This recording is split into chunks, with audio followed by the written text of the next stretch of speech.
ধর্ষণের অভিযোগে বালাসন ব্রিজে পথ অবরোধ। প্রতিবন্ধী এক মহিলাকে ধর্ষণের অভিযোগে অভিযুক্ত ব্যক্তির গ্রেপ্তারের দাবিতে ক্ষোভে ফেটে পড়লেন স্থানীয়রা। বুধবার অর্থাৎ এদিন সকালে এশিয়ান হাইওয়ে 2 সড়কের বালাসন ব্রিজে পথ অবরোধে বসেন এলাকাবাসীরা। অভিযোগ, 1 মাস আগে এক বৃদ্ধ ব্যক্তির বিরুদ্ধে প্রতিবন্ধী মহিলাকে ধর্ষণের অভিযোগ দায়ের করা হলেও এখনো পর্যন্ত পুলিশ কোনো পদক্ষেপ নেয়নি। স্থানীয়দের দাবি, অভিযুক্তকে গ্রেপ্তার না করায় প্রশাসনের ভূমিকা নিয়ে প্রশ্ন উঠছে। অবরোধের জেরে এশিয়ান হাইওয়ের উভয় প্রান্তে এদিন ব্যাপক যানজটের সৃষ্টি হয়। ক্ষুব্ধ স্থানীয়দের অভিযোগ, 1 মাস কেটে গেলেও পুলিশ অভিযুক্তকে ধরার কোনো উদ্যোগ নেয়নি। প্রশাসন নিশ্চুপ থাকায় আমরা রাস্তায় নামতে বাধ্য হয়েছি। পরে পুলিশ ঘটনাস্থলে পৌঁছে স্থানীয়দের সঙ্গে কথা বলে অবরোধ তুলে নেয়। তবে শেষ পাওয়া খবর অনুযায়ী অভিযুক্তের গ্রেপ্তার নিয়ে প্রশাসনের পক্ষ থেকে এখনো পর্যন্ত কোনো সরকারি প্রতিক্রিয়া মেলেনি।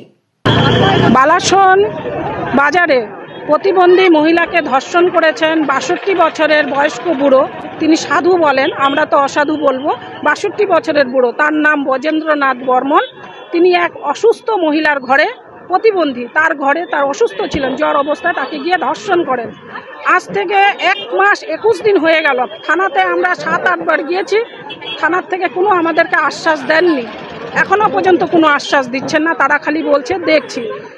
এর আগে 7 দিন আগেও আমরা গেছি, সেম একই কথা বলছে।